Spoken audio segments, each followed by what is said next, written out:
Assalamualaikum warahmatullahi wabarakatuh.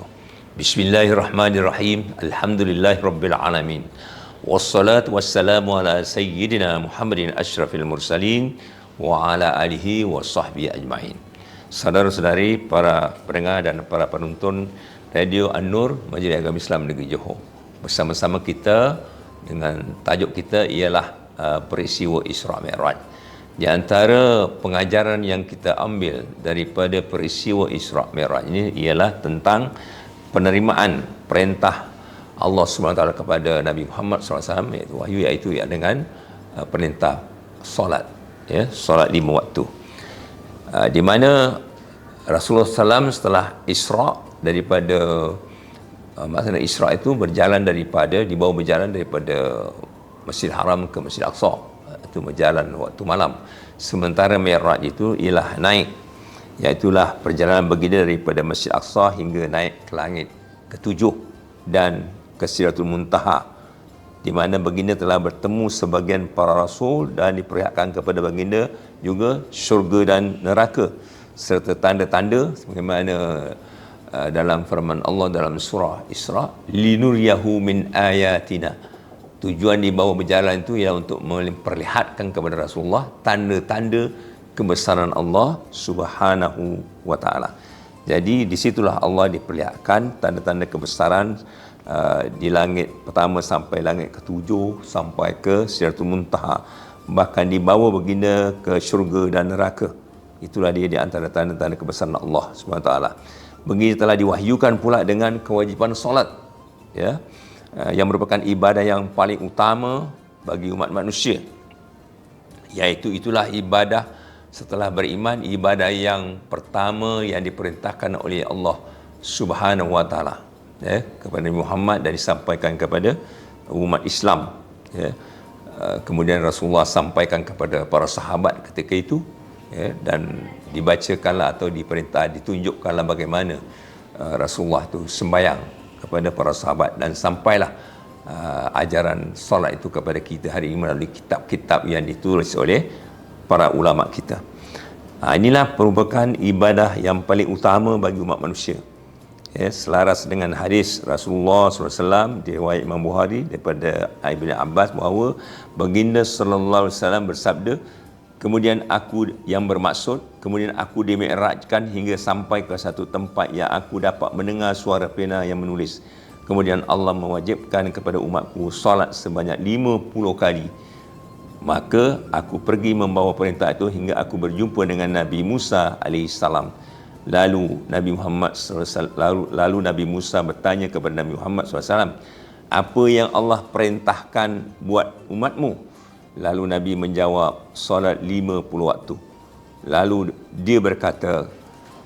Nabi Musa berkata kepada Nabi Muhammad SAW, kembalilah kepada Tuhanmu kerana umatmu tidak mampu melaksanakan solat 50 waktu.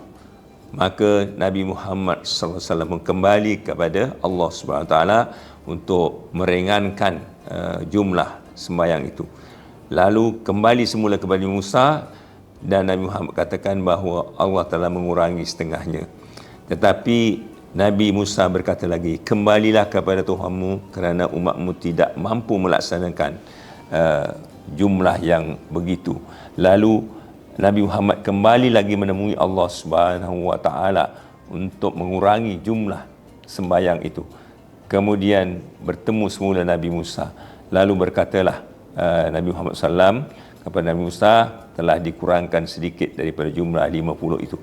Tetapi Nabi Musa memohon kepada Nabi Muhammad SAW supaya kembali lagi menemui Tuhanmu kerana umatmu tidak mampu melaksanakannya. Maka aku kembali menghadap Allah. Lalu Allah berfirman, 5 ini adalah sebagai pengganti daripada 50 waktu. Tidak ada lagi perubahan keputusan di sisiku. Maka aku kembali menemui Nabi Musa AS, dan ia kembali berkata, kembalilah kepada Tuhanmu. Aku katakan, aku malu kepada Tuhanku untuk kembali semula. Lalu malaikat Jibril AS melantas membawaku hingga sampai ke Sidratul Muntaha yang diselimuti dengan warna-warni yang aku tidak tahu apakah itu.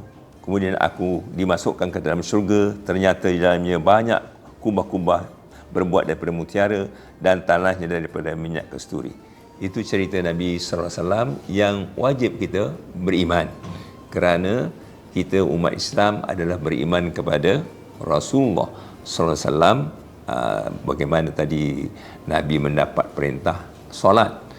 Begitu juga Nabi menceritakan tentang Nabi dibawa melawat ke syurga dan neraka, menyaksikan apa yang di dalamnya.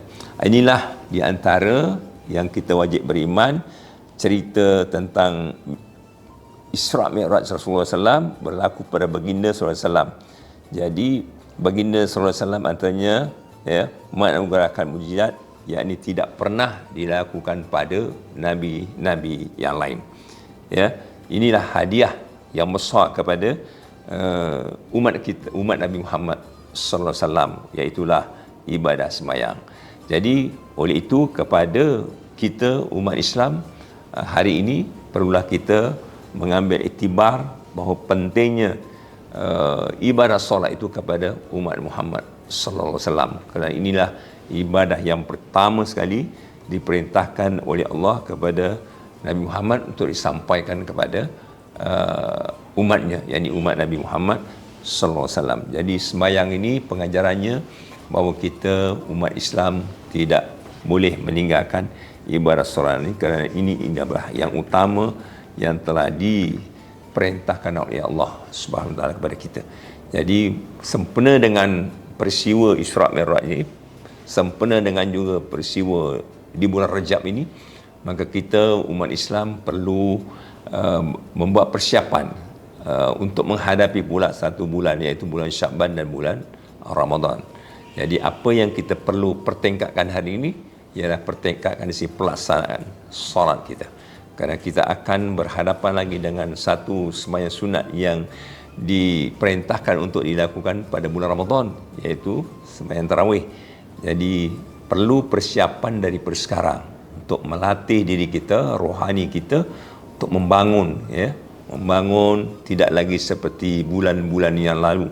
Jadi kita perlu melatih diri kita untuk melakukan solat, memperbaiki cara sembahyang kita, seperti sembahyang fardunya diperbaiki lagi, sembahyang sunatnya ditingkatkan lagi, daripada tak ada kepada dibuat, seperti solat rawatib, solat-solat sunat yang lain.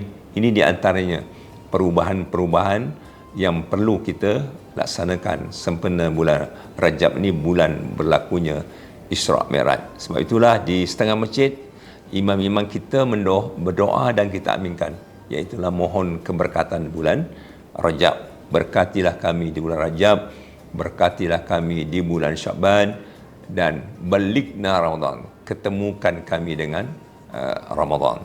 Jadi maknanya lebih ada kebesaran lagi pada bulan Ramadan yang akan datang, lebih kurang, tidak kurang daripada 30 hari lagi kita akan berada dalam Ramadan. Jadi itu di antara pengajaran besar bila kita bercerita tentang Isra' Mi'raj, iaitulah sentiasa solat, yakni berhubung dengan Allah. Maksud solat itu sentiasa berhubung dengan Allah Subhanahu wa taala dan cara mengingat Allah Subhanahu wa taala. Aqimis solata li zikri, dirikanlah sembahyang untuk mengingati aku. Jadi Allah telah menetapkan 5 waktu untuk sembahyang, daripada subuhnya, zuhur, asar, maghrib, isyak. Ialah masa-masa kita untuk berhenti untuk mengingat Allah Subhanahu wa taala dalam 5 waktu. Aqimis solata li zikri, dirikanlah sembahyang untuk mengingat aku. Maknanya kita sembahyang itu untuk mengingat Allah Subhanahu wa taala. Hanya sekian sedikit pengajaran yang kita kongsikan melalui siaran radio An-Nur ini. Mudah-mudahan dapat memberi rahmat dan manfaat kepada kita semua. Wallahu a'lam, wabillahi taufiq wal hidayah. Wassalamualaikum warahmatullahi wabarakatuh.